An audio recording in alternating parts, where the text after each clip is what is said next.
bounce into the end zone, and that is where a Carter Riverside Eagle will fall on it and kneel down for the touchback. So Falcons won the toss, and we kicked off. In our defense, that star of the season, is getting ready to take shape right out here, Dan. And what we've got sitting out here, we've got Devontae Traylor, number 2, 82, Jacob Biggerstaff, 48, Garrett Hunt, number 8, Dalton Anderson, number 25, Devin Turner, 44, Kane Cox, number 14, Courtney Holder. And that safety and corner positions, you've got number 26, Kyle Roundtree, 37, Jacob Papard, Alex Pep, 16, and Kobe Bryce, number 3. That is your starting defense, and again, Nick mentioned they've been playing great. Eagles open up. They're going to give to number 23 off the right side, picks up about 2 yards out to the 27-yard line. That is actually number 22. That is Brian Ramirez. Brian Ramirez, not their leading rusher. As a matter of fact, I don't even have him on the stat. Well, I take that back.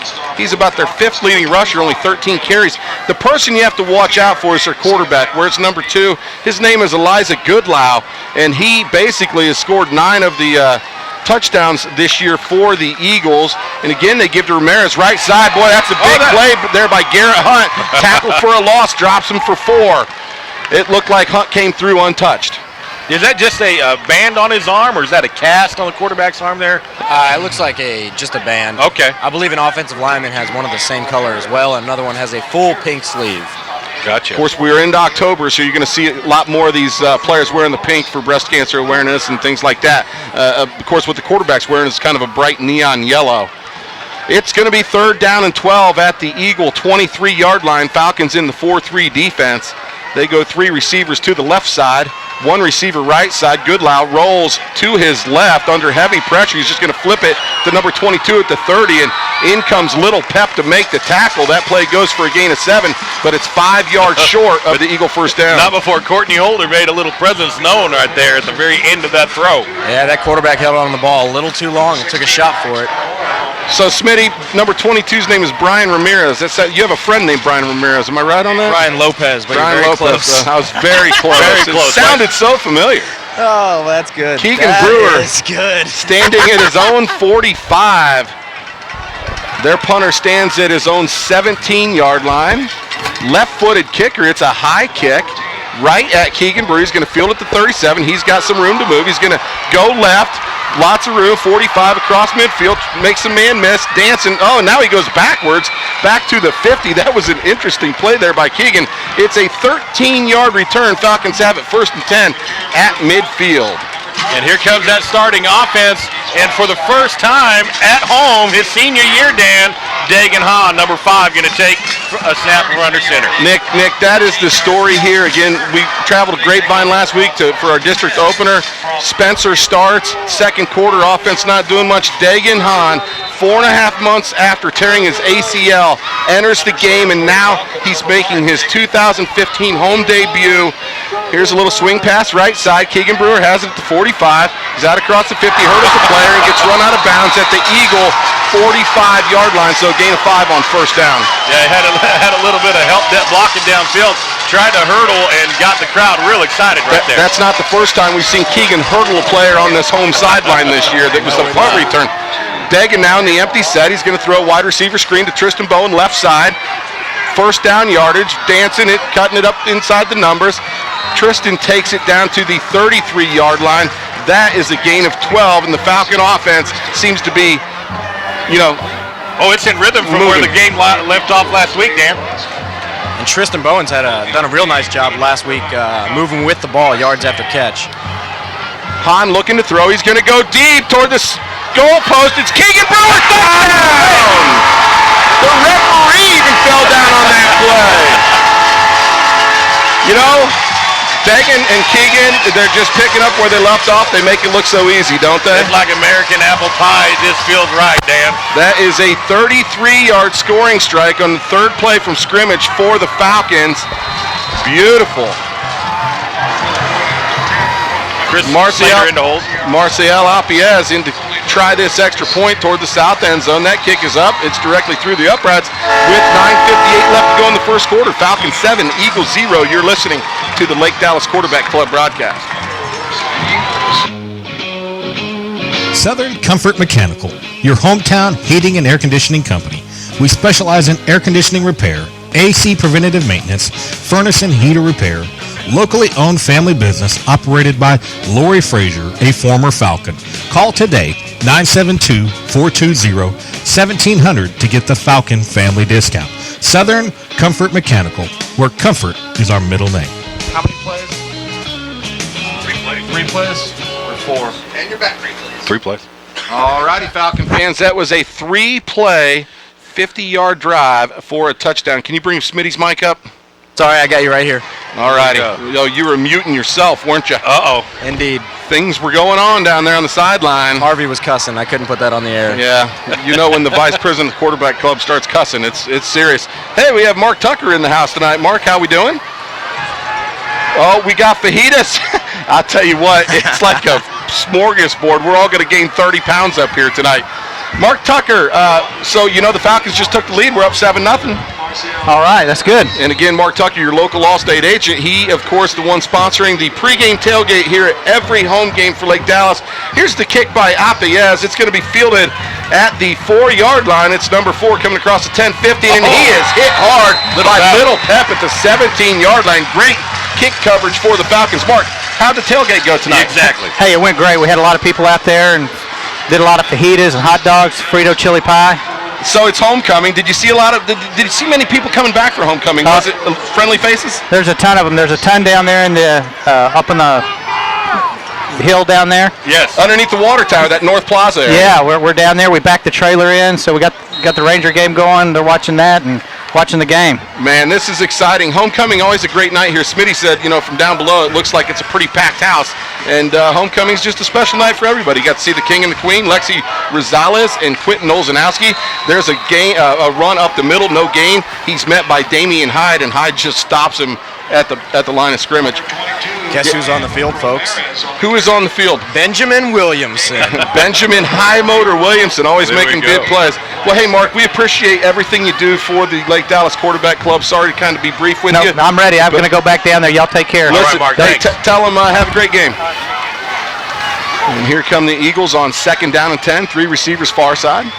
Goodlow in that shotgun position. He's going to try a wide receiver screen. It's incomplete. Right side. Falcons running after like could have been a lateral, but that was clearly a forward pass. It's going to bring up 3rd down and 10. There's just a ton of energy right now by everybody out there is what it seems like to me. Defense is hustling after every ball.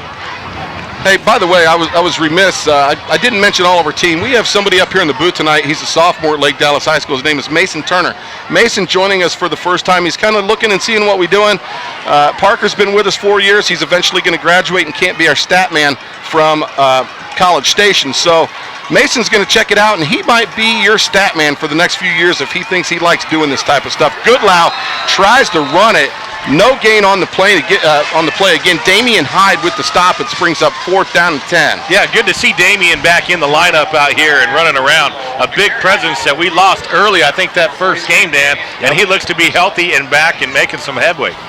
Give a shout out to Ronnie Perry. He's listening in his driveway here. He's close enough to the high school. He can just put the radio on in his truck, and he said on beautiful nights like this, he likes to sit out there and listen. There's a high snap to that left-footed punter. Kobe Boyce comes in pressure. It's a high punt toward the home sideline, and it goes out of bounds. It's going to be a very short punt.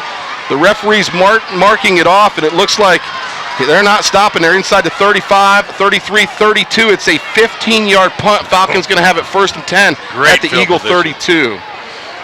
And later on in the game, just for all you radio listeners, want to stay tuned. We're going to have a couple parents. I know Dagan Hahn's dad and Keegan Brewer's dad going to give a little insight on what it's like to be their parents through a season like this. Great. Now, Smitty, do you know where they're standing? Because I can tell you they're standing about directly below us in the stands. So yeah, I got a good idea. You got it. Dagan Brewer hits Brendan Contreras on the slant. I don't know if you ever had it, came out. They call it incomplete. I think he was bobbling it the whole way. Yeah, not like him to drop a pass like that. It was just right on his hip, and he never did really have control. It was, very unusual. Brendan seems to always have pretty sure hands, and he's fun when that ball gets in his hand. He's not a big kid, but he's fast as lightning. 2 receivers each side. They fake it to Brian Griffin. Dagan looking to throw. Throws to the left side at the hash mark. He's got his receiver, Tristan Bowen, at the 24-yard line. It's a gain of 8.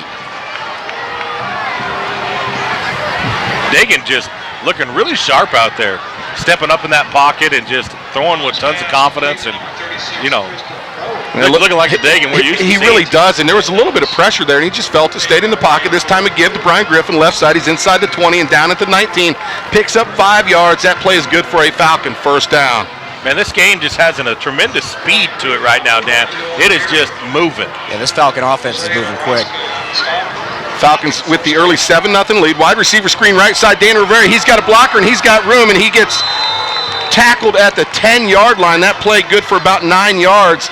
And boy, I thought he was going to be able to make a little more out of it. There's a nice open field tackle. Yeah, well, yes.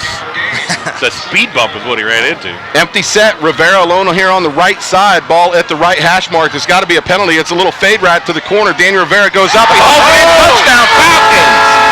Let's just say I don't think it was a false start. I think it was a free play.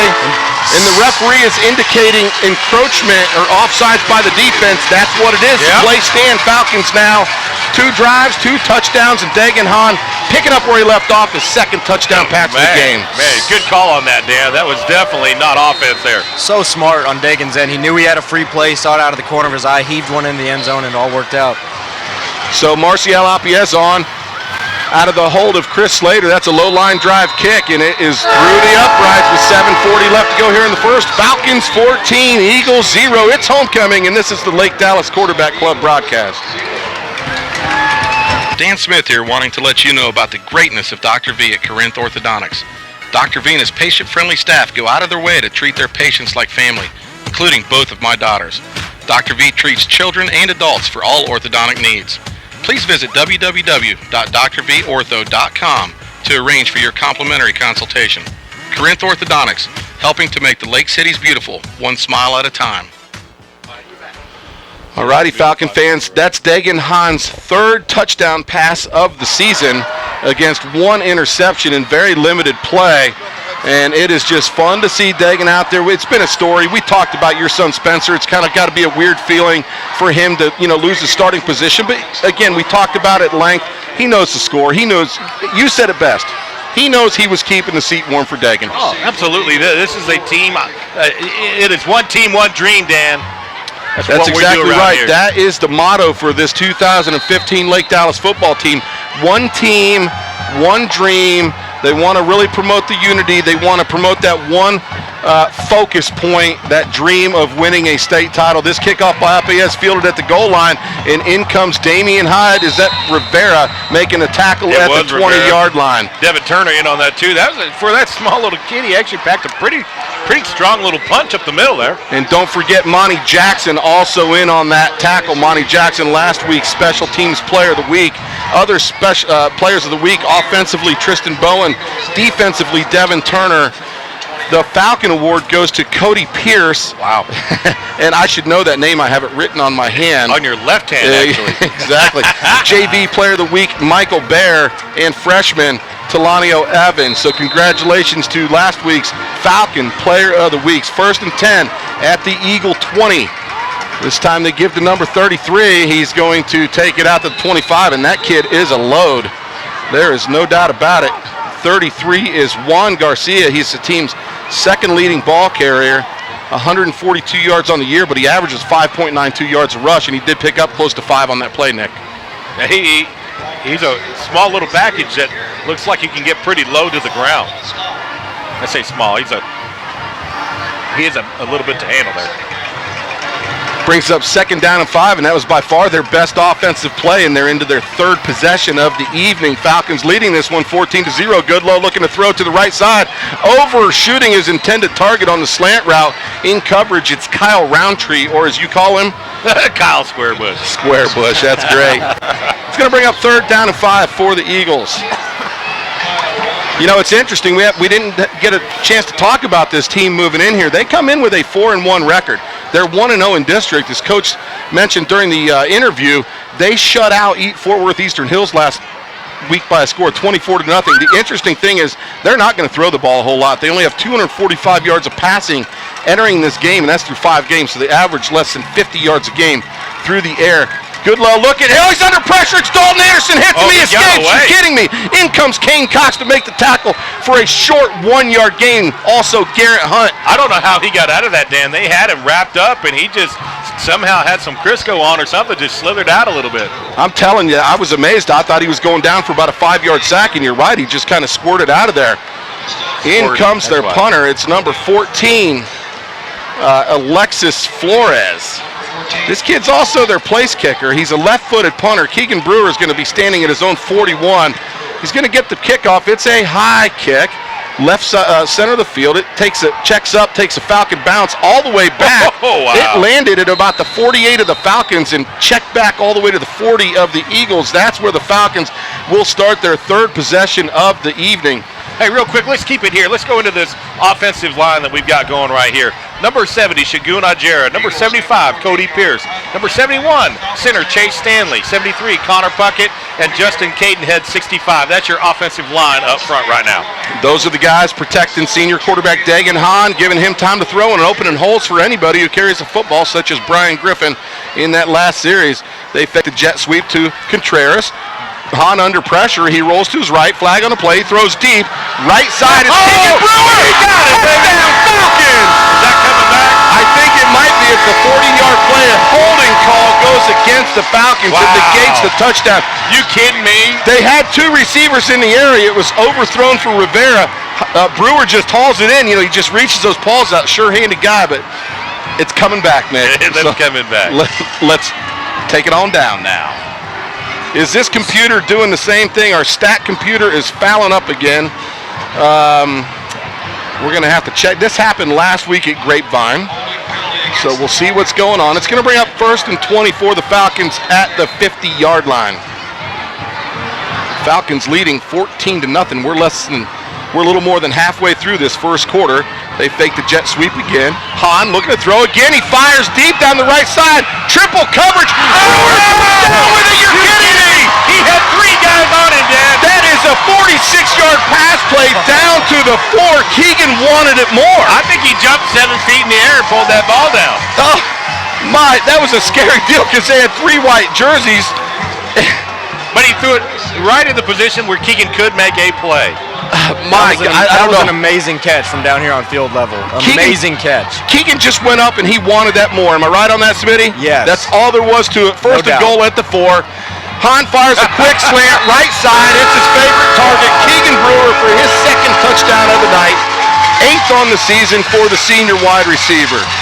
Falcons with 5:30 left to go in the first. Now it's 20-0.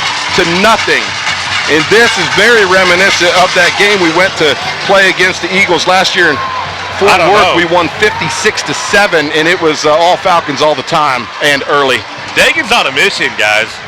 I think you're right. He's got something to prove to everybody. Like, hey, I'm here. Oh, the snap is bad. It goes through Slater's hand. Apiez takes it. He's trying to go left side, and Apiez is going to get tackled. That defender actually did him a favor and laid him down easy, but wow. So the point after touchdown is no good. Falcons 20, Eagles 0. This is Lake Dallas Quarterback Club broadcast.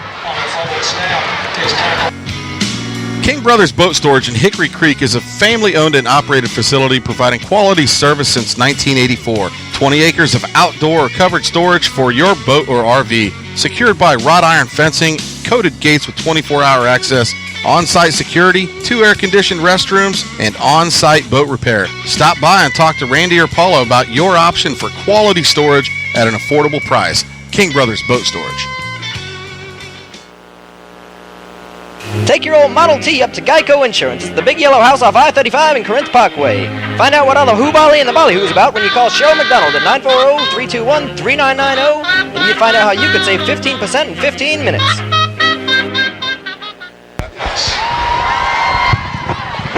We are back, Falcon fans. Apiez about to kick off again. Is this deja vu, or we just scored a lot of points here, Dan? Both.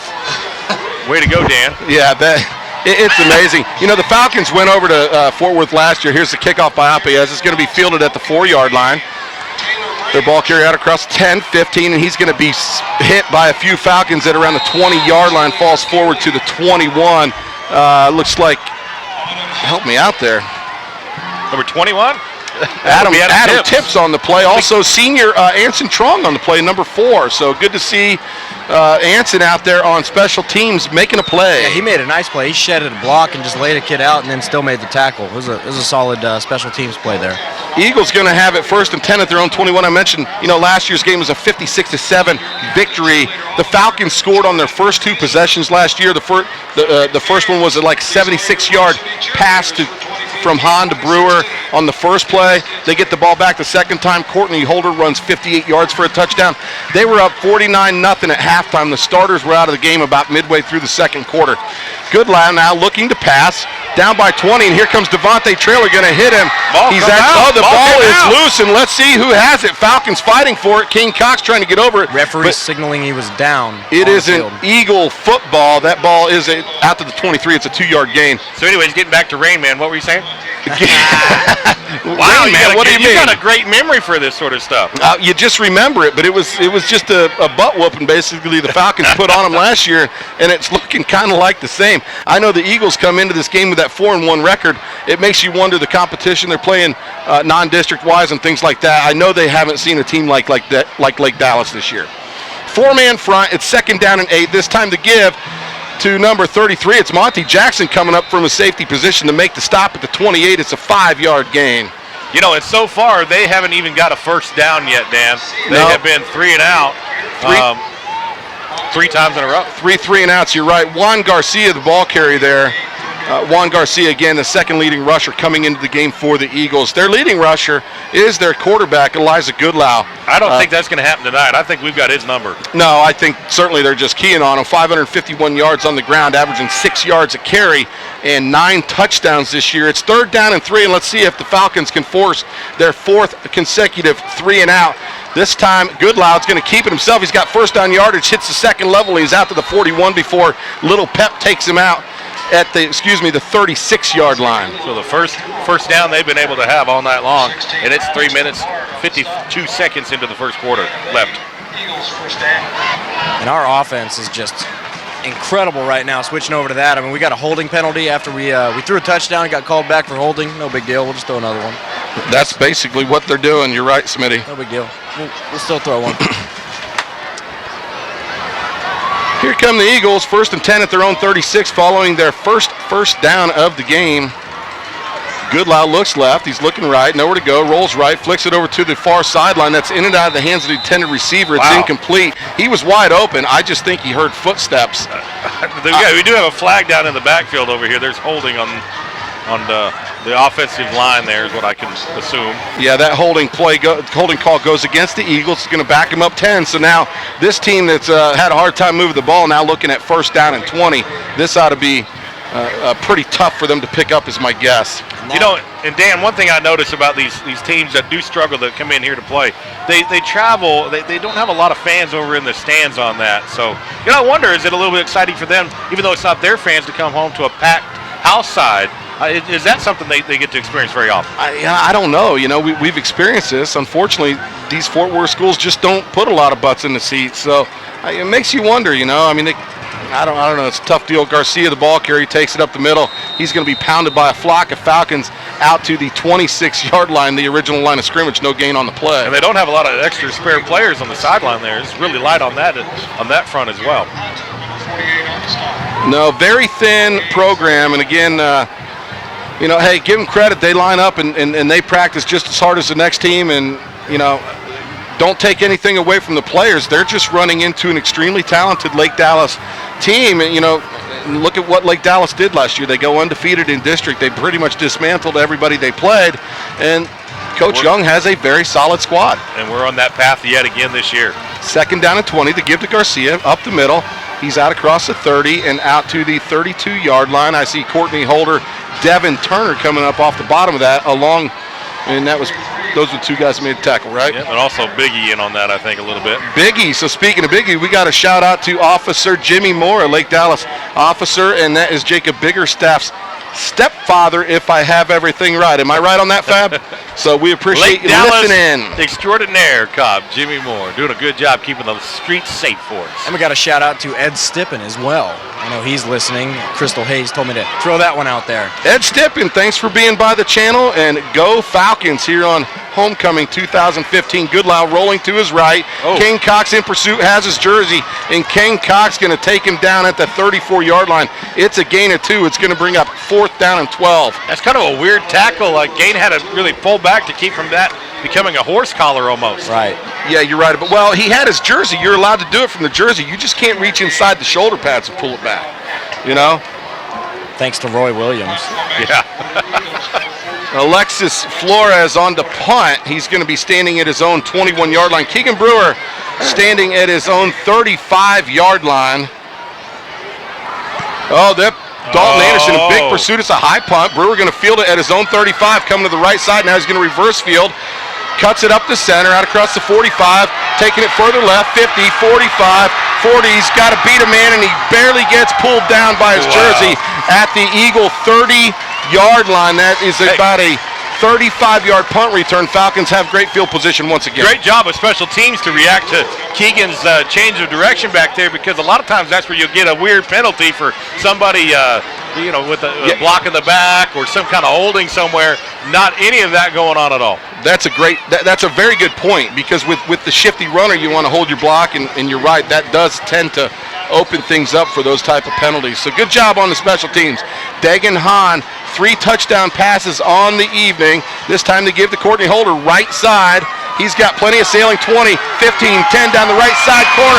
Touchdown Falcons! It's a 30-yard run by senior Courtney Holder, his 4th touchdown of the season. And we were blocking him all the way into the end zone, Dan. Man, Chris Slater had some guy halfway in the end of the Falcons all the way down there, just going at him. I'm going to take that back. That is Courtney Holder's 5th touchdown of the season. He has 3 rushing. That's his 4th rushing, and he also does have a 12-yard touchdown reception, his only catch of the year. Wow. Now let's see if Slater can pull down this snap. He does. Apiez's kick directly through those uprights. 54 seconds left to go here in Lake Dallas. It's Falcons 27, Eagles nothing. This is the Lake Dallas Quarterback Club broadcast. Me llamo Hermano Van y yo soy estúpido y loco. I don't know what I just said, but thanks to El Chico in Flower Mound, located at 407 and Morris Road, for being a Lake Dallas Falcons sponsor. El Chico, a true Mexican food tradition since 1940. Más enchiladas, por favor, señorito. Bring it on back, Nick. And we are back, Falcon fans. Can y'all hear that nest? Wow.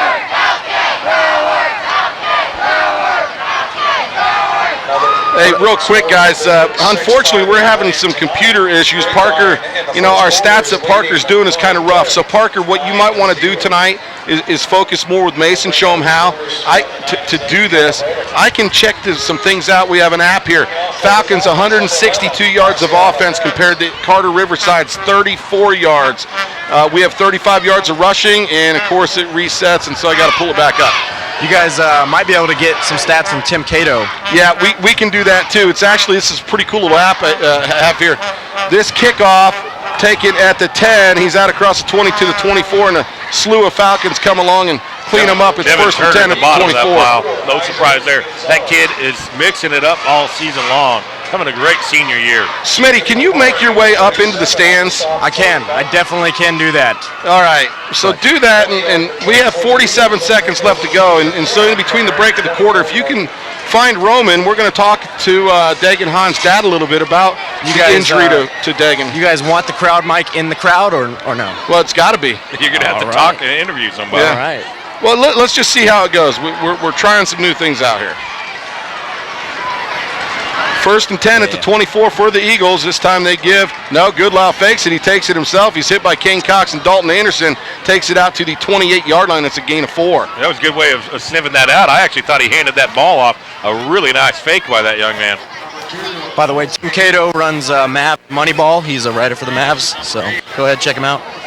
What you say he does? He covers all the Lake Dallas games. He's with the Dallas Morning News, but you say he also has that website called what? Mavs Moneyball. Mavs Moneyball, and what is it basically? Just a sports blog type? Yeah, just a Dallas Mavericks sports blog. Kind of does offbeat reporting about them and some fun stuff. And once season gets going, obviously some stats and whatnot. Okay, cool.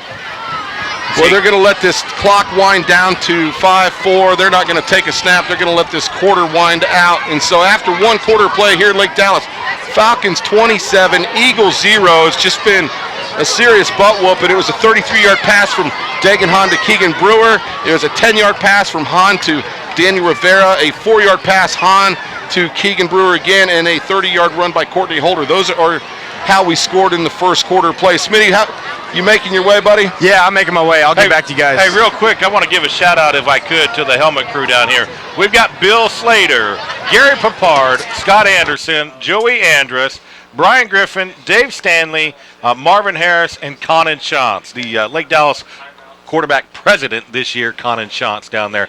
And those guys, every single game, are home and away, lugging that heavy helmet around. Appreciate all you guys do down there, and best-looking helmet crew in town. You know what I think the guys really like about sitting down there? I mean, they got to haul that stuff, and they got to set it up before the game and halftime. Yelling at the refs? No, well, they probably yell at the refs. Can you guys confirm that? Yeah, I did get confirmation of that. I think they really like just sitting right there that close to the action. Yeah. Because when the action is on that side of the field, they're right next to it. So that's certainly a plus for doing that. Not to mention they don't have to deal with a bunch of yelling, screaming kids and popcorn being spilled on you. But they dig it. We love it. We're having fun. It's 27-0 Falcons. Smitty, did you mute yourself?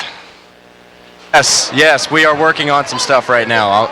Okay, no, that's cool. That's cool. This time to give to Garcia up the middle. King Cox submarines him, upends him at the 31-yard line. It's a gain of 3. It's going to bring up is that official third down and 3. Submarines? He went low. Is that what that is? Right. Okay. Yeah. Just he went low. All right. Is that a Browns term? I'm just kind of trying to figure it out. No, it's not a Browns term. Quit making fun of my professional team, would you? Jeez, oh, Pete. They did play the Raiders last week. How'd that fare? It didn't turn out so Wow. Interesting. We lost to the Raiders. Raiders hadn't won a road game since 2013, but you go to Cleveland, you win road games. Congratulations, Coach Young. 3rd and 3 for the Eagles at their own 31. They're going to try to pass to the left side. It's high. It's incomplete. Courtney Holder was going to jump that route and take it, and that quarterback's lucky it was high. Yeah. Back to football. Yeah, are you still making fun of me? It's so much fun to talk about the Browns. Well, it's 4th down and 3 from the Eagle 31-yard line. I can't imagine they go for it, but at this point, what do? I mean, they're down 27-0. It's just... just trying to get some kind of something going for your team, right? Yeah, but in comes the punter, Alexis Flores. He's going to stand inside his own 20. Monty Jackson going in to return this punt. He's going to be at about his own 40. Falcons leading 27-0. It's a rugby-style kick. He is going to kick it. They thought about not. It's a big, deep kick down the left side. Whoa. Monty gets away from it. Everybody gets away from it. It's going to roll down to the Falcon 23-yard line, and down right there, they're going to call it the 22. Hey, dang good kick right there. Yeah, that punt. And I got Roman down here. If we want to talk to Dagan's dad a little bit, I know you kind of want to steer this interview a little bit, so go ahead, Dan. Yeah, that's good. Hey, Roman, how you doing, man? I'm good, Dan. How are you? Good. Hey, I got to ask you, man, what did it feel like for you when you saw your son take the field 4.5 months after an ACL injury and play the way he did? Well, I mean, I think it brings back a lot of the things that you saw, from day one, whenever you get the MRI result, and then the emotions and the different conversations that you have throughout 4.5 months, and then you see it all land on a Friday night whenever he gets to take the field long before he was expected to. It's, as a parent, obviously, it was just amazing. So empty set, Hahn looking to throw. He looks left side. He's going to fire deep down the left sideline, intended for Keegan Brewer again. Keegan goes high. This ball nearly picked off at the Eagle 45. It falls incomplete, though. So, Roman, we'll do the play-by-play and talk in between the plays, but getting back to that feeling, 4.5 months, long before he was expected to, you just had to be full of joy to watch him out there. Yeah, it was outstanding. I mean, and for me, as a parent, you obviously hope the best for your kids, and you want to see them succeed in the things they want to succeed in. But to see him out there and see the emotions that ran through him, and just to know that the number one thing that he wanted to do is get back out on the field with his teammates was just amazing. Here's a run by Griffin. Around the left side, he's got first down yardage knocked out of bounds at the Falcon 41. That's a gain of 19. So what was it like at home when Dagan was injured? What were the emotions there? Well, I think it started, obviously, in the very beginning, you're wondering where do you go from here? And so that's where a lot of your conversations take place, as football's been the center of Dagan's life ever since he was very young, and it's been the center of off-season and during the season.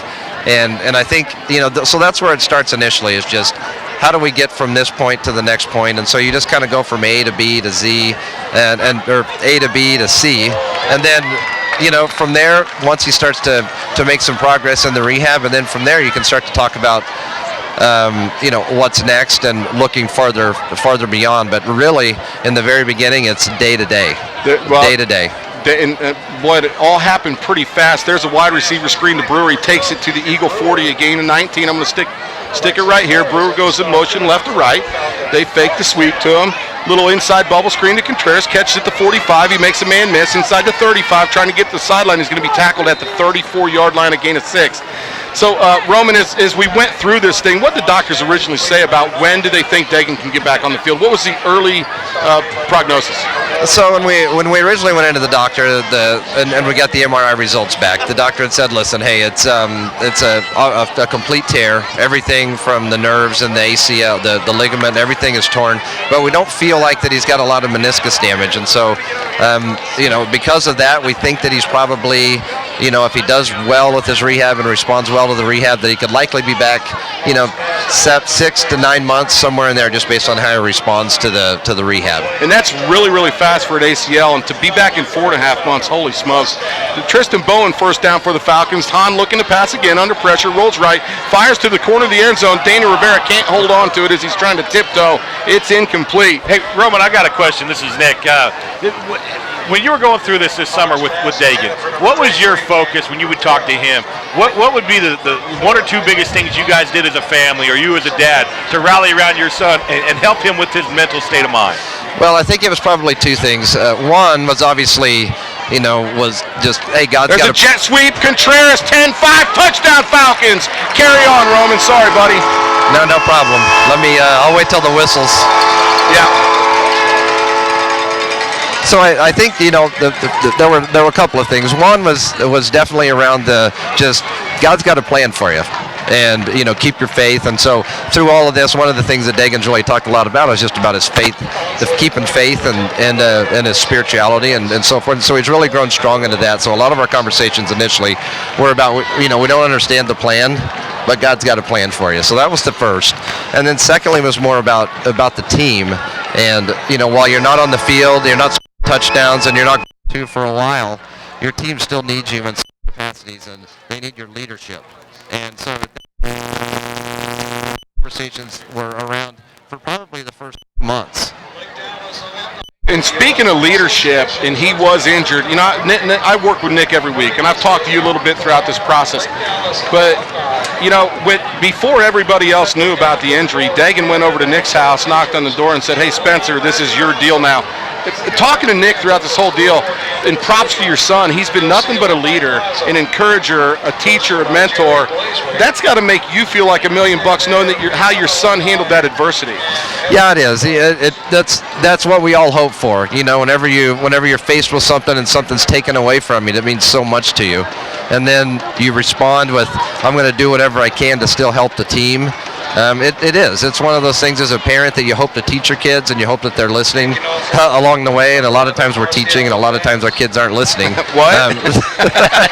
And so it is one of those things you hope that they're listening. And with Dagan, it made me feel good to see it. And I tell you what, the relationship that I saw start to develop the night that I was there at the Fredrickson's house, whenever Dagan had that conversation with Spencer, and it was an emotional conversation, but also one of those to where, hey, these guys are going to form a bond, and you can see that bond's grown throughout the last 4.5 months. I think that's really cool. Hey, we're not going to keep you all night, but I do want to give you the opportunity. I know that Dagan is a highly touted prospect. A lot of colleges looking at him.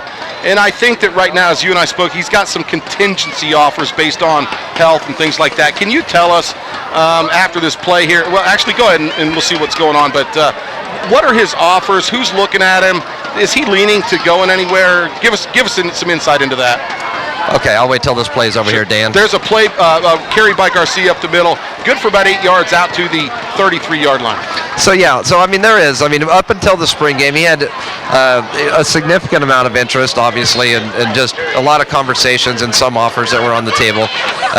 But since the injury and some of the other things that have happened, he's definitely continued to stay in touch with all of the schools that were once interested in him, and so there's still some contingency offers on the table, and some offers from some Ivy League. Ivy League has been something that's really been attractive to Dagan, just because of the education and some of the things that go on there. And so he's had a lot of conversations with a lot of the Ivy League schools, and then there were some out on the West Coast, and then obviously some here in the Big 12 that he continues to talk to as well. You're not naming any names, but that's cool.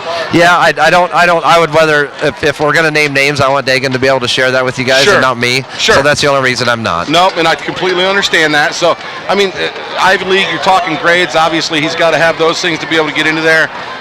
Man, it's a shame the injury happened, but I think that your perspective on that, and you don't know God's plan, you never know where this ride takes you, So I think so long as the perspective is there and the focus and just being open to opportunities, that's most of the battle, isn't it? Yeah, it really is. I mean, and he's going to deal us.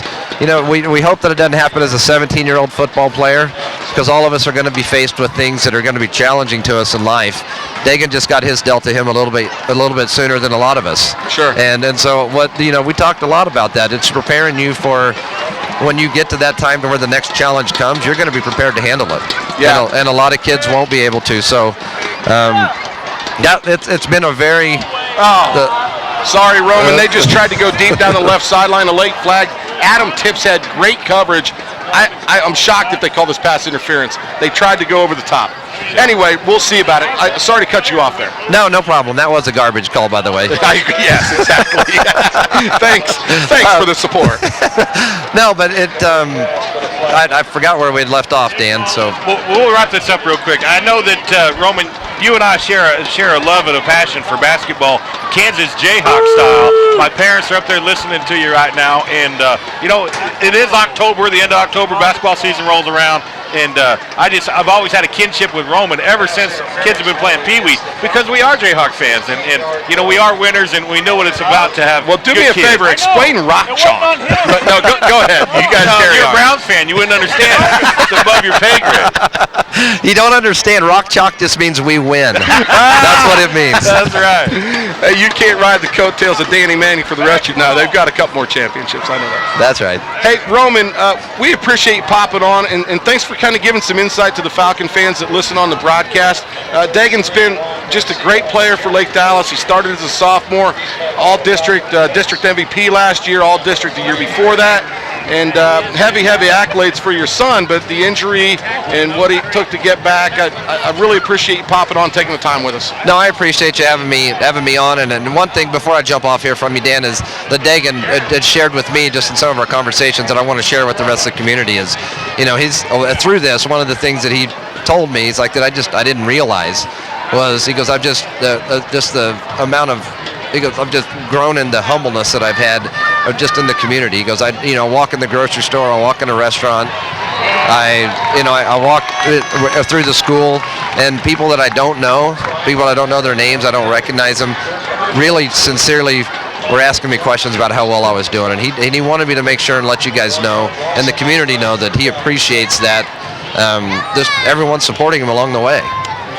That's so cool, and again, it's just all part of the process, but for him to be able to recognize that and have that feeling from everybody, very cool, and for him to want to pass that along to everybody. Well, that kind of sums up when he came out last week for me. The first thing he did is he pointed up to the sky and gave a little credit to the man upstairs, and that says what he's doing right here.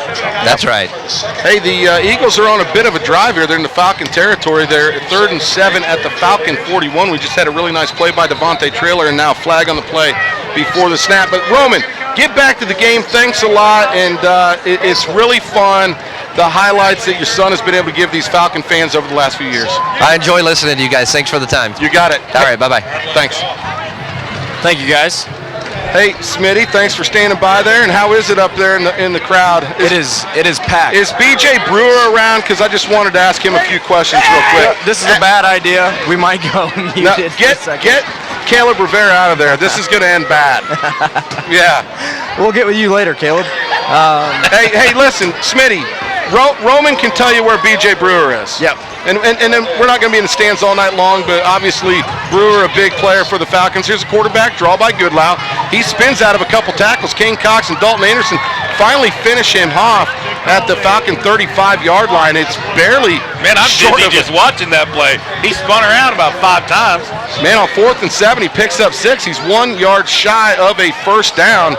And obviously this is go for a territory at the Falcon 35-yard line. We're getting ready for it right here. Okay. We got BJ Brewer right here standing by. If you got any questions you want to ask him. Great. Hey, BJ, if you don't mind, it's a big 4th and 1 play. Falcons leading this one 34-0. But once the Falcons stop them here on 4th down, and boy, they're loading up the middle, expecting a quarterback sneak, and that's what it is. Falcon defensive. Oh, Goodlow slips it. He's loose on the left sideline. He's a speedster. He's going to score from 35 yards out. I thought they stacked him up, and I thought they stopped it. I did too. Wow. Well, BJ, sorry you had to listen to that on the live radio. That makes 2 of us. Hey, so anyway, if you don't mind, let me write a few things down. Nick, you got anything you want to ask Mr. Brewer? Yeah, I would just like to ask BJ, watching this season, you've watched Keegan and Dagan since they were in Pee Wee just connect and just tear up the field everywhere. And to watch this season where Keegan didn't have Dagan there to throw to him, what was it like for Keegan? What was he saying at home, and what was some of his struggles to start this season? Well, I think probably the biggest change for Keegan was he's never played with anybody other than Dagan. Right. Everything that we've been through, they've been playing together since they were 8 years old, so he's never known another quarterback other than Dagan. The only difference really, he says, in the game plan or anything like that is just the speed that the ball comes out of the quarterback's hands. And that's just something when you've been playing together for going on 10 years, that's just one of those timing things that you get comfortable with, and that was really the only 2 big changes, or the only big change from the whole season. Yeah.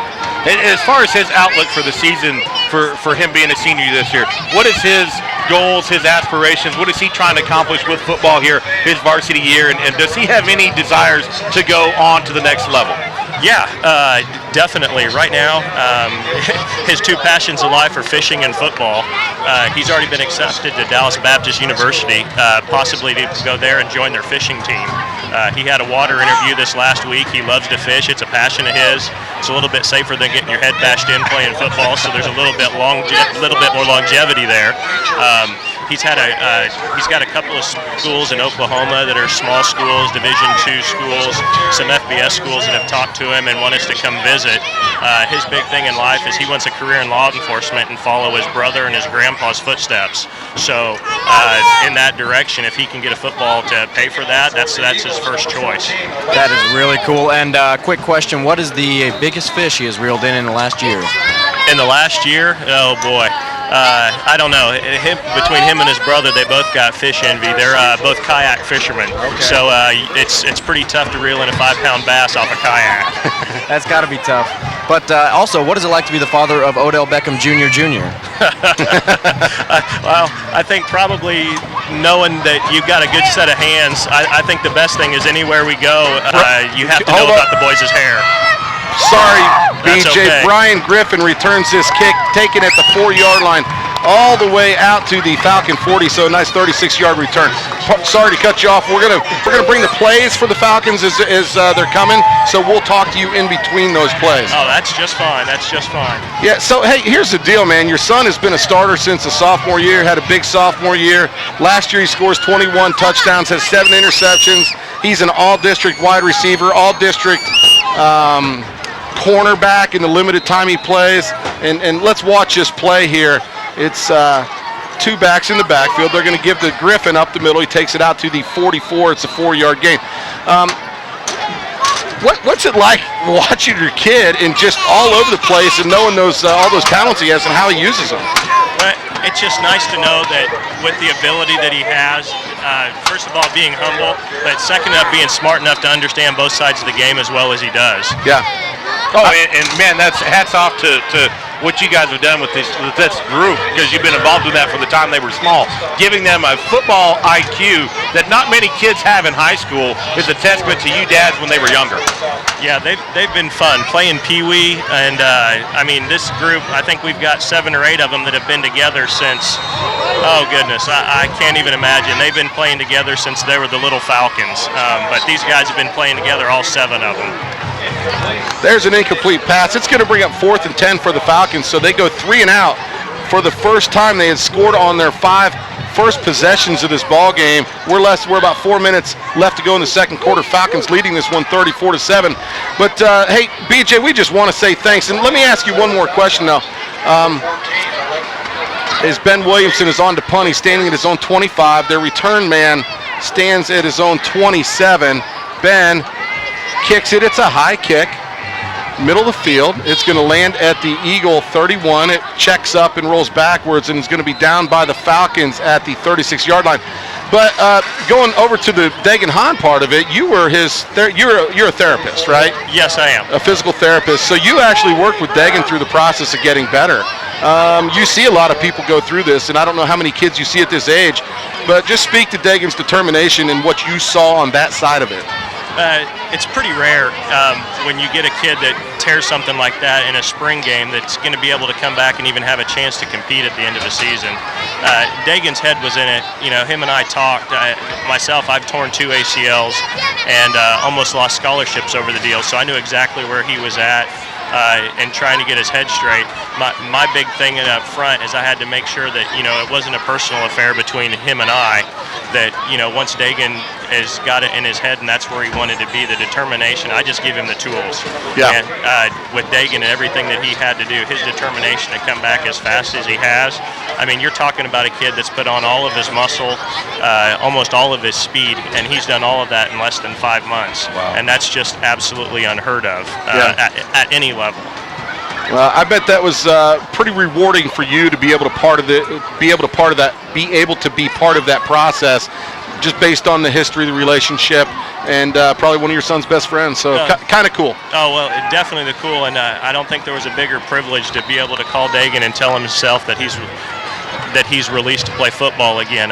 You know, there's no greater moment than that when you get to hear that. But then again, when you're one of the only probably 3 or 4 people select in the stands waiting for it to happen at Grapevine last week, it was a great feeling. Wow. Yeah. Wow, that had to be awesome.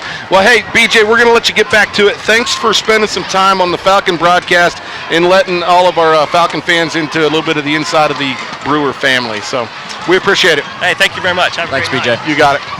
All right, it's 3rd and 8 for the Eagles. They are at their own 38-yard line. Hopefully Falcon fans have enjoyed a little bit of talk about some of the key players here for the Falcons. We could go all night with some of this stuff. Oh, heavy pressure.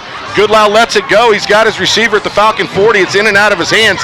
Defending on the play is number 21, Adam Tips. It'll bring up 4th and 8 for the Eagles. Hey, that's kind of cool. That's something we haven't really done a little bit. And, of course, we did have some big storylines there with the Dagan Hahn injury. And it was fun to listen to Roman a little bit.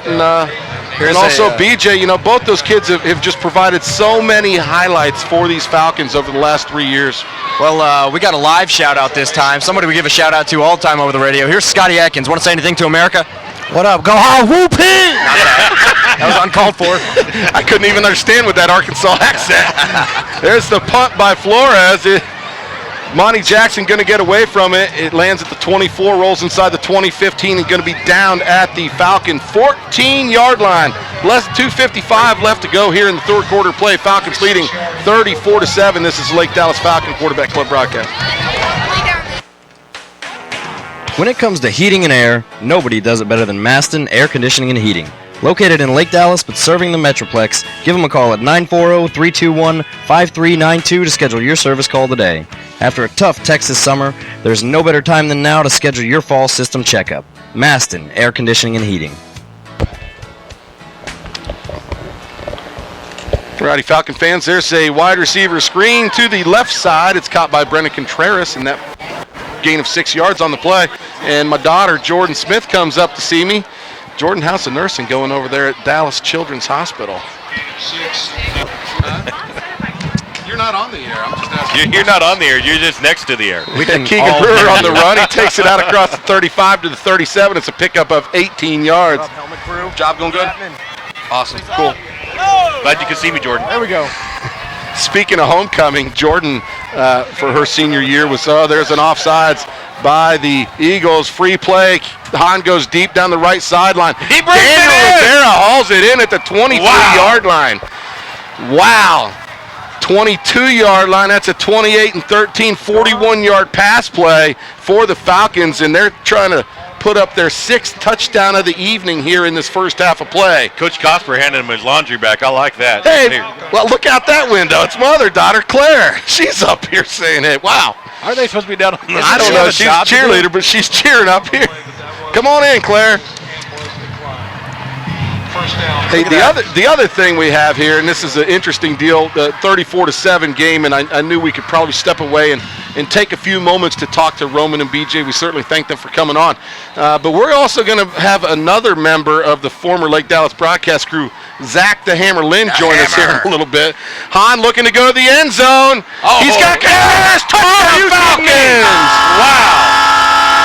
What a play, just a seam route on the right side, and Hahn just put a perfect touch, led the receiver perfectly. Contreras, all he had to do was run underneath it, and that happened pretty darn quick. It looks like a four play for about 65 yards. It just happened so fast here at Lake Dallas. About 5 plays, Dan, is what I'm going with. Oh, you're going with. Yeah, do you want to care to wager on this? Hey, the good news is Mason Turner sitting down at the Statman computer, taking over for Parker a little bit, doing a great job. Lafayette's kick is through the uprights. 2:02 left to go here in the second quarter. Falcons 41, Eagles 7. This is Lake Dallas football.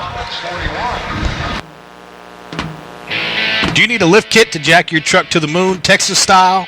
A tune-up for Old Faithful, keeping her going? Or maybe just some new kicks for that whip? Come on down to Goodyear Tire and Auto Service of Denton on Saddle Court off of Loop 288 near Golden Triangle Mall. Go online to schedule an appointment today or call 940-565-9651. Goodyear TAS of Denton. Did you know in 15 seconds I can do a commercial for Geico Insurance? How was that? That was only 5 seconds, Brother Van. Geico Insurance, the yellow house on I-35. How was that? That was only 3 seconds. For auto, motorcycle, boats, all your insurance needs, Geico. How was that? That was 17, Brother Van. Take 2. All righty, Falcon fans, we're back, and St. Nick is taking a food break. I think he's going to go have some of those frog legs and fried catfish. We have Zach the Hammer Lind on to do some colors. Zach, Dan, it feels like good old times. It's a pleasure to join you. This brings back good memories. Well, you were a member of this broadcast team for 5 years. You started in 8th grade, camera work, stat man, and then you did the color for us for 2 years. And now, oh boy, the kickoff is fumbled by the Eagles. He eludes one tackler. He's out across the 30, 40, going to be run out of bounds at the 44-yard line by Kobe Boyce. It looked like one of the tacklers just didn't want a piece of the action, didn't it? Yeah, this is something else. This is one of those games where you just kind of out-athlete the other team. The Falcons going with deep pass patterns, just kind of throwing the ball up in the air, making the catches, running by people. And it's exciting to watch because especially these games, second half, I bet we see, as we already are, a lot of second-string, third-string guys. And it's awesome for them. You get to develop them going into later in the season. If you have more injuries, we touch on injuries a lot tonight. Yeah. Right, when you have guys go down, you have guys with experience. And I think that's huge to get that in these type of games. Well, our corners, Anson Trong and Adam Tips are second team cornerbacks, but they've been playing this whole second quarter. I also see Zach Russell, and there's big play, Ben Williamson making the tackle for loss. He drops the running back for a loss of 3. Ben Williamson has just been a monster for Lake Dallas on defense all year long. And I know his granddaddy and grandma listening in Baxter Springs, Missouri. That's awesome. Is it Kansas or Missouri? Kansas. Kansas, my bad. I know it's right up there in that corner. Anyway, Zach, homecoming. You're a 2013 graduate of Lake Dallas High School. How's it feel to be back here for homecoming? Yes, sir. It's crazy. I think the last game I was at was a Geyer game a few years ago at C.H. Collins. Ooh, that was a rough one, too. That was rough. So it's nice to see the Falcons put some points on the board. 2nd down and 13.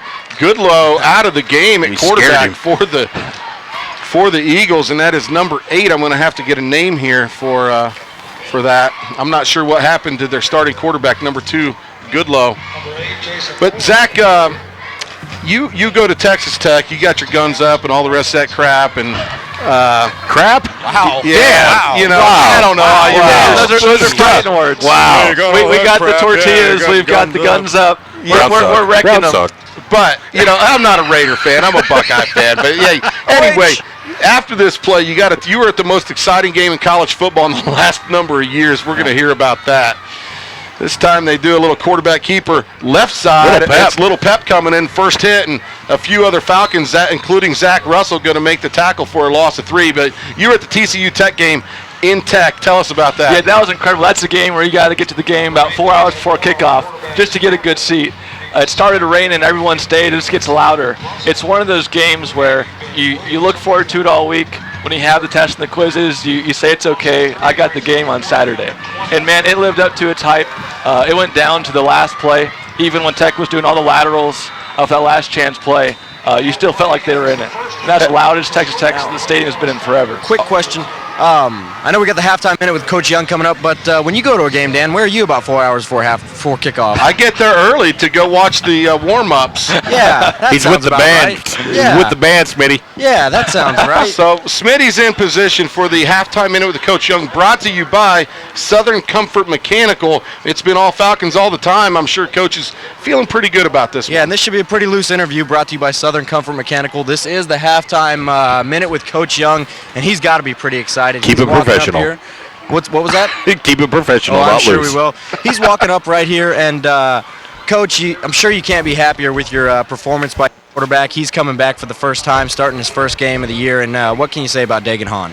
Well, he's played good, but our offensive line's done a great job of protecting for him. He's had an easy pocket, and we've caught the ball good tonight. That's probably one thing, too, we've been better. I don't know if we've dropped a pass yet that's been an easy one to catch. I think, well, we had one, but we've caught the ball good, protected good, and that's what we need to do is make it easy for him.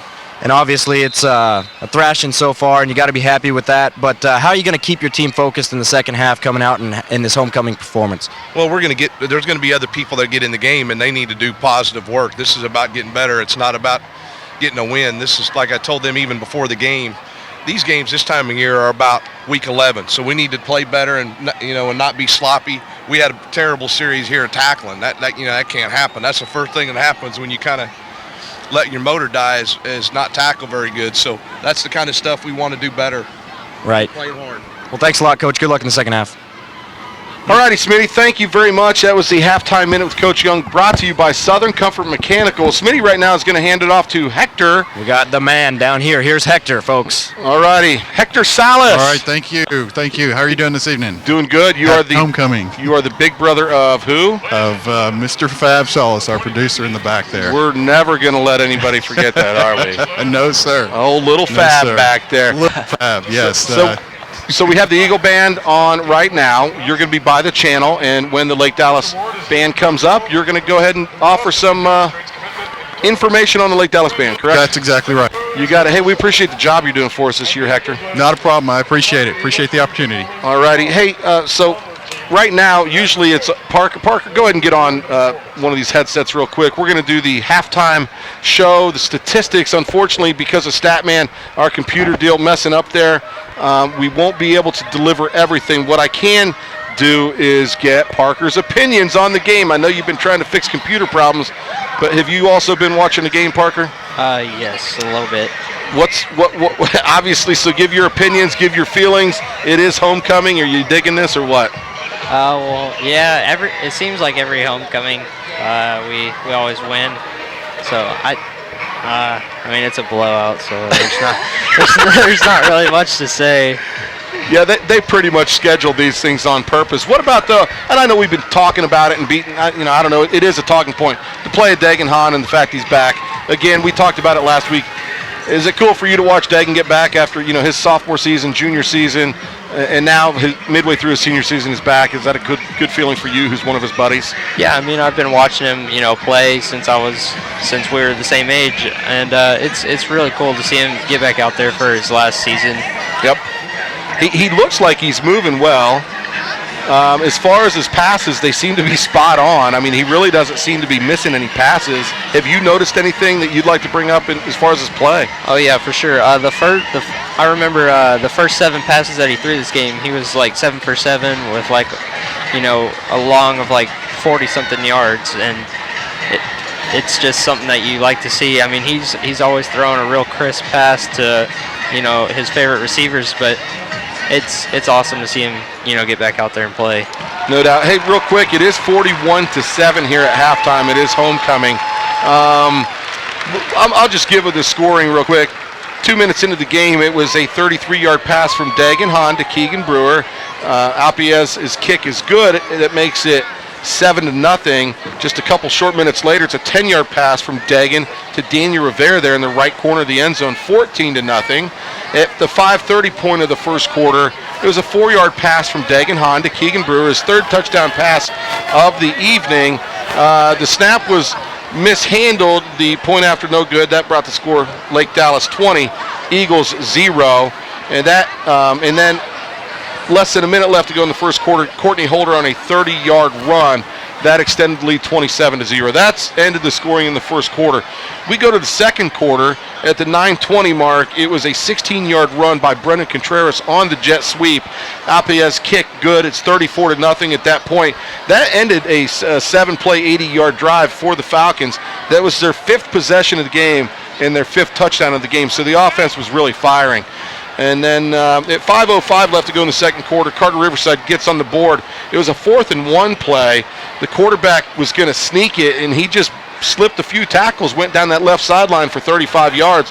Their kick was good. It brought the score 34-7, and that actually ended an 8-play, 80-yard drive for them in a night where they basically were 3 and out, 3 and out, 3 and out. That was actually a pretty nice drive for them. And then the first half scoring was capped off at the 2-minute mark. It was a 22-yard pass from Dagan Hahn to Brendan Contreras. Dagan's 4th touchdown pass of the evening, and it's just glad to see that senior back out there picking up where he left off from a all-district MVP season from a year ago. So at halftime, it's 41-7. But Parker, we're going to keep it right here because you are a senior on the Lake Dallas golf team, right? Yes. And we like to talk golf every now and again. All right. So you get a lot of comparisons because a lot of people say you look like a famous golfer just a few years older than you. You get compared to Jordan Spieth a lot, am I right? Yes, quite a bit actually. So if you're an Oakley guy, normally when you're wearing your golf stuff, it's Oakley stuff, right? Yes. Have you switched over to Under Armour? No, not yet. I probably will. I'll probably throw on some Under Armour stuff. Yeah, just try to get those comparisons coming even more, huh? Just so I can, know what I'm doing when I get on the range. Yeah. Hey, Hammer, can you turn down 3 a little bit? That field mic is coming in pretty hot. The slide. Yeah, there you go. Thank you. So Parker, what's your handicap right now? Well, I'm probably like a 4 handicap right now. Really? And, yes. And now, where's your home course? Where do you play most often to gather that handicap? Oakmont Country Club. And do you play from the tips? Yes, I do. Par 72? Yes. How many yards? It's not a very long course. I think it's only like 7,000. That's still pretty long. I like to play from the red tees. That's usually putting me at about 5,600 or something like that. So you're a 4 handicap. Have you actually had any tournaments yet this fall? Yes, we did. Just this Monday. And where was it at? It was at Oakmont. Okay, so your home course, what'd you fire? Not good. Uh-oh. Not good at all. All right. Do you want to give a number, or should we just let it go with not good? It was an 80. It was terrible. You're not very good. No, I wish I could shoot 80 and say it wasn't good. It was not good at all. Well, what was the deal? You just miss hitting the ball, or not putting well that day, or chips a little rough, or? Well, I had about 35 putts, so. Ooh. Yeah, so. Where do you like to keep that number ideally? 26, 27? No. If I could putt that good, I'd be under par. But no, I'm usually around like 30. Okay. So you can pinpoint where you're off a little bit. That's cool. Some days are better than others. Where's your next tournament at? I believe our next tournament's at Robeson Ranch. Very nice. I like that track. What's your favorite local course to play besides Oakmont? Besides Oakmont,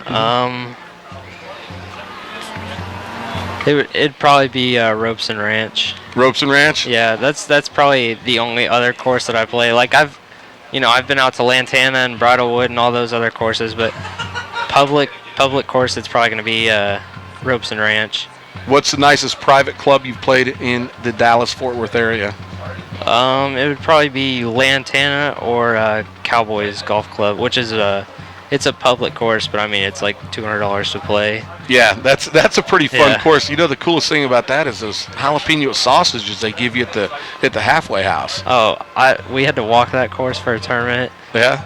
Oh my gosh, it's so long to walk.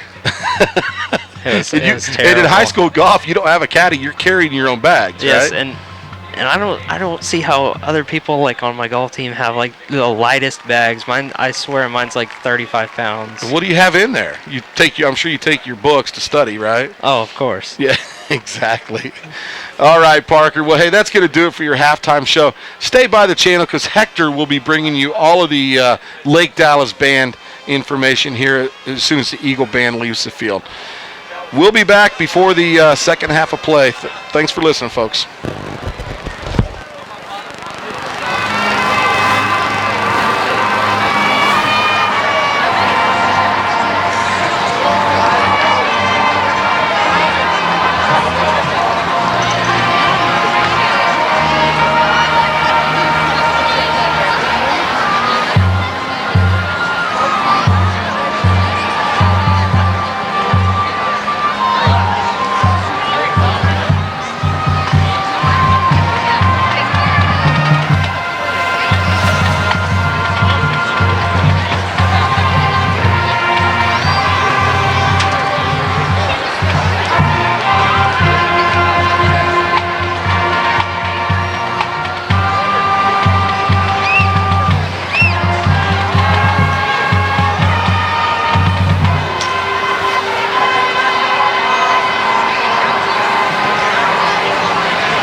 And that was the Eagles marching band. Coming onto the field now is the pride of Lake Dallas, the Lake Dallas High School marching band.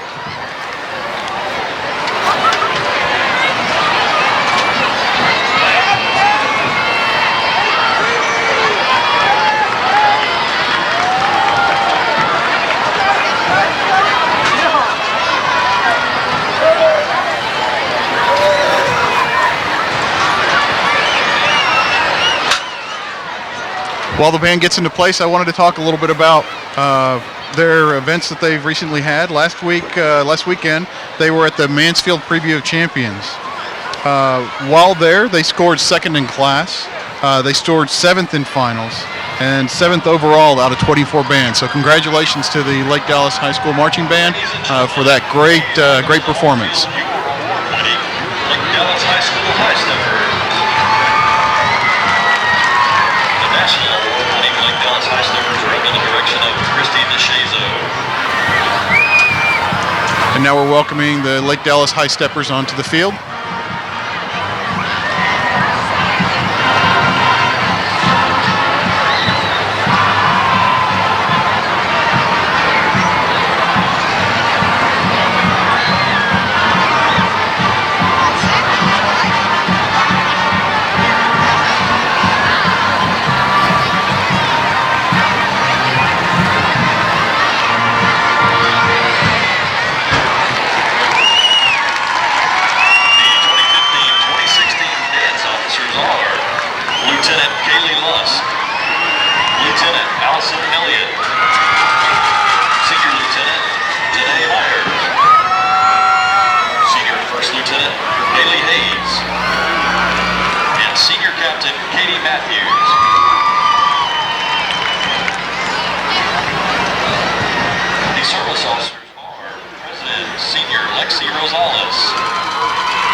Congratulations to Spirit Girl of the Week, Blake Frazee.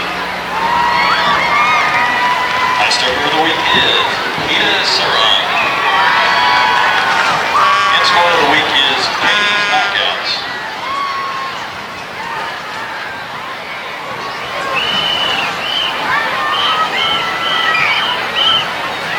Now for your halftime entertainment, the Lake Dallas High School High Steppers will dazzle you with their traditional Texas high kick to Magnificent, performed by the Lake Dallas Falcons Marching Band.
And that was the award-winning Lake Dallas High Steppers performing to Magnificent, performed by the Lake Dallas High School Band.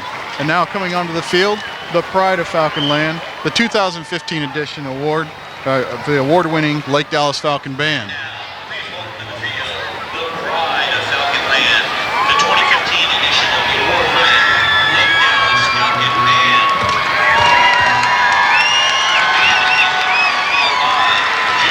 So tonight, The band is being led on the field by junior drum major Anya Rodionova with assistance from senior drum major Victoria Cineground and Gabby Estes.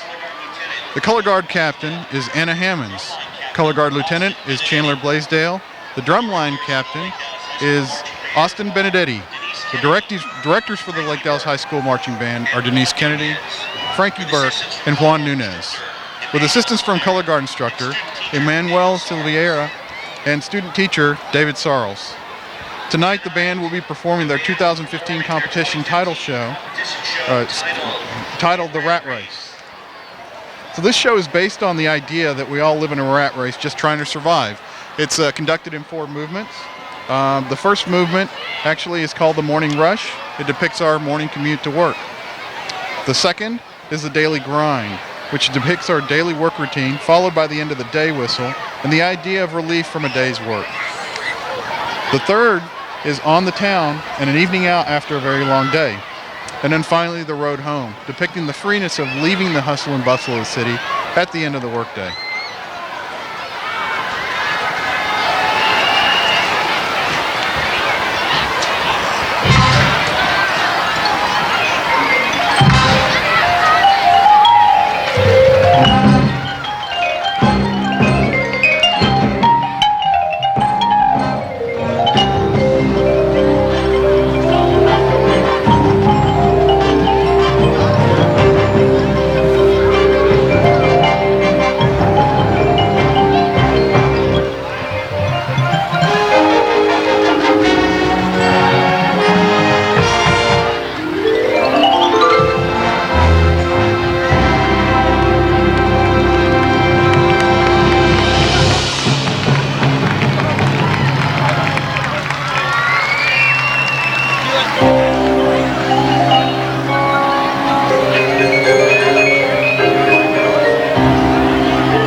Section of the week is the trombones.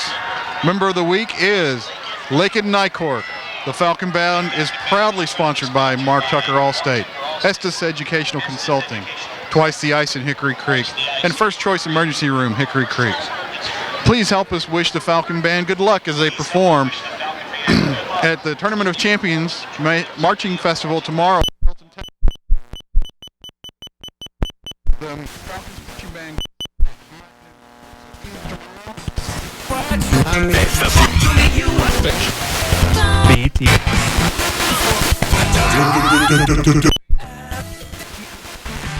Is better. And Ryan, the B to the E to the You can read that. But I think Frankie Burke is going to whip the. Perfect. All righty. Well, Hector, is Smitty down there? Yes, sir. He's right here. I'm going to hand the mic over to Smitty. Thank you very much, and everyone have a great evening. All right, go Falcons. Go Falcons. Thanks, Hector. Appreciate it, man. All right, I'm going to get cut off for a little while. I got to do a battery switch, so give me a second. All right, you got it. Hey, just looking at some halftime stats. Dagan Hahn, 233 yards passing, 4 touchdowns. Rushing, Courtney Holder, that 1 carry, 30 yards and a touchdown. Brian Griffin has 28 yards. Contreras has 21 yards. It was a 16-yard touchdown. And Keegan Brewer, 18 yards on the ground on 1 carry. Receiving, Keegan Brewer, 111 yards, 2 touchdowns. Daniel Rivera, 60 yards. Tristan Bowen, 34 yards. 28 yards and 1 touchdown. Is there total amount of on that day? Into it, and Lake Dallas 326 yards of offense in the first half, and every time I do this my little refreshes. It resets and refreshes, so I'm struggling with that. The Eagles only had 98 yards of offense in the first half. They had 4 first downs, Lake Dallas 12. They had 4 first downs? They did have 4 first downs.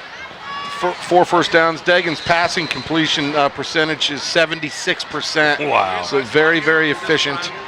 And heck, they've had 166 punts already in the first half compared to Lake Dallas's 1. Feels like a whole game worth of stats already right there. And a big difference from last week, Lake Dallas only 25 yards of penalties compared to their 13 or 14 penalties last week and 140 yards.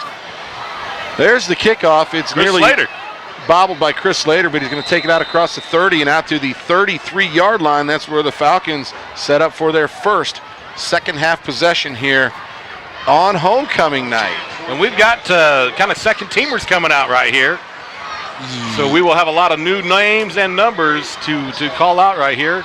Looks like my son, quarterback, Spencer Fredrickson, getting a little bit of second half action here. And honestly, y'all sound a little lethargic, like you just had Thanksgiving dinner or something. Did you guys eat during halftime? We basically have had Thanksgiving dinner up here. Wow. Spencer going to fake it to Griffin. Spencer going to keep it himself. He's up the middle, out across the 40, and going to be tackled at the 44-yard line. It's a gain of 11 and good for a Falcon first down. Smitty, I would have to just let you know I chose not to eat at halftime, but I did see Dan over there grazing quite well. Oh, he does. That's what he does. I'm a grazer. Little swing pass left side. Keegan Brewer wide across open. midfield, cutting 40 and down at the 37-yard line. That play is good for 23 yards and another Falcon first down. We got a lot of new guys on that offensive line. Well, no, we don't. Cody. Looks like first team offense is still in there except for Spencer. But they're not skipping a beat. Spencer going to fire left side. It's Tristan Bowen at the 33. The ball on the ground and recovered by the Eagles at their own 31-yard line. So that's really the first misstep by the Falcons. You know, it kind of talked about Coach Young at halftime, said, hey, what you can't do in a game like this is stop your motor. You can't get complacent and just kind of lose your mojo here. And we've got to keep the gas on. And I got to tell you, it's probably a coaching moment. Keep your focus. Get up in his grill and let him know, hey, we can't do that. And obviously pat him on the butt and say get him next time too, right? Yep. Maybe we need to get the crowd into it a little bit. Well, how do you do that? I don't know. I got a few burritos here. I might chuck their way. Really? Hey, now, I'm just saying it might happen in the next couple minutes. There may be flying burritos into the nest. Oh, and Zach the Hammer's down there. It was his idea. Is he carrying your ammunition? I have 1. He has 2. First and 10 for the Eagles at their own 31. Falcons with the 4-man front. It's a give to Garcia. He's going to be met by Damian Hyde. And who is that, number 32? Help me out, Nick. Number 32 is none other than Juan Aguilar. Thank you very much, because I was having a hard time finding it. It's a gain of 2. It's 2nd down and 8. Yeah, it's definitely sounding like we need to get the crowd into it a little bit. We're going to need to hear some noise. Who wants a burrito? Who wants a burrito? I love burritos. I really want a burrito. All righty. Hold on, Smitty. Hold it. 2nd down and 8 here for the Eagles. Number 3 getting stopped and hit in the backfield. It's like Mouton and number 2, Devontae Traylor, in on the tackle. Smitty's getting the nest all wound up. We're giving away a burrito down there. We're fighting for the burrito.